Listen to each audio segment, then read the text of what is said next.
Durante el día no se han presentado incidentes relevantes, se pudo leer en un comunicado de prensa de la Secretaría de Seguridad Pública Estatal, publicado en la red social X el pasado lunes 23 de septiembre. Ese día, de acuerdo con el reporte de la propia Secretaría de Seguridad Pública, hubo un homicidio en Costa Rica, además de un ataque con disparos de arma de fuego a una vivienda, en donde privaron de la libertad a un grupo de trabajadores que se encontraban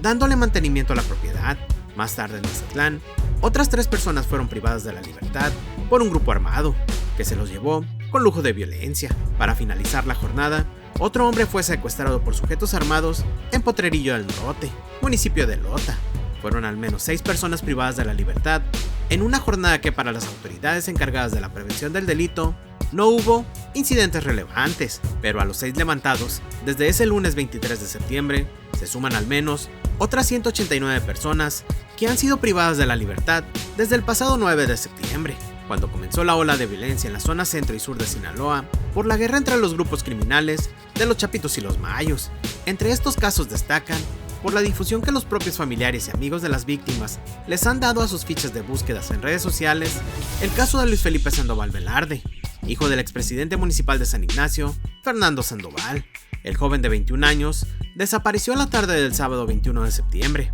aproximadamente a la 1 de la tarde, cuando se encontraba en el sector Humaya de Culiacán. Ese mismo día, poco después de las 3 de la tarde, el sector Tres Ríos de Culiacán se sacudió con el estruendo de las balas durante un enfrentamiento entre células de los Mayos y de los Chapitos y de las fuerzas federales. Días después, el joven fue localizado sano y salvo. Otro caso que fue ampliamente difundido es el de Martín Alonso Madueño Ruiz, de 28 años, quien desapareció desde el 19 de septiembre a las 2 de la tarde en la colonia Las Quintas, donde conducía un vehículo Sentra de color azul. En redes sociales, su madre pidió a quienes se lo llevaron que lo regresaran con bien. Días más tarde, regresó a casa sano y salvo. De los 159 casos de desapariciones forzadas reportadas de manera oficial por la Fiscalía General del Estado o la Secretaría de Seguridad Pública entre el 9 de septiembre y el 2 de octubre, el 80% de los casos han ocurrido en Culiacán, tanto en la zona urbana como en la zona rural,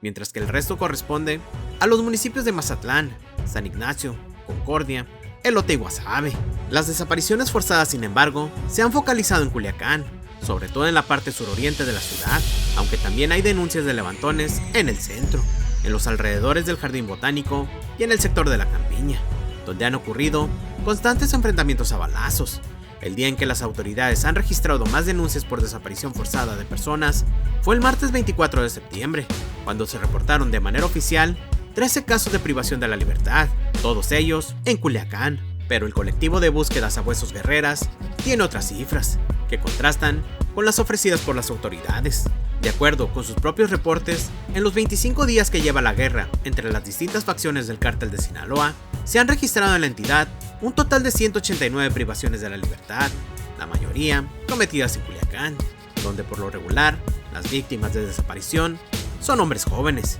María Isabel Cruz Bernal, líder del colectivo de búsquedas a Huesos Guerreras, indicó que en total durante el mes de septiembre, las desapariciones ascienden a 195 casos. Este miércoles 3 de octubre, integrantes del colectivo, familiares de desaparecidos y otras organizaciones civiles se sumaron a una marcha pacífica que comenzó en la Catedral de Culiacán y se dirigieron hacia las instalaciones de la Fiscalía Estatal en el Desarrollo Urbano Tres Ríos. María Isabel Cruz detalló que en los últimos días se han enterado de casos de extorsión, donde algunos se han aprovechado del dolor de las familias para pedirles dinero a cambio de la libertad de sus hijos o familiares. Sin embargo,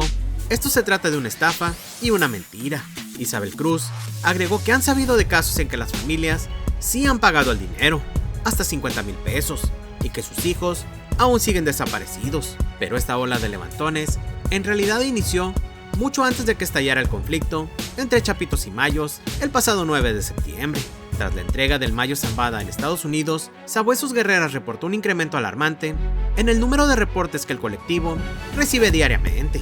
Tan solo en el mes de agosto, el colectivo recibió el reporte de 61 personas privadas de la libertad, es decir, un promedio de 2 por día. Es por eso que lo que está sucediendo recientemente en Sinaloa no puede considerarse un hecho repentino. Se venía gestando desde semanas antes una violencia más silenciosa, no tan espectacular como la que se registró después con bloqueos, enfrentamientos y persecuciones. Una violencia que tiene a decenas de familias en la zozobra por no tener noticias de sus seres queridos.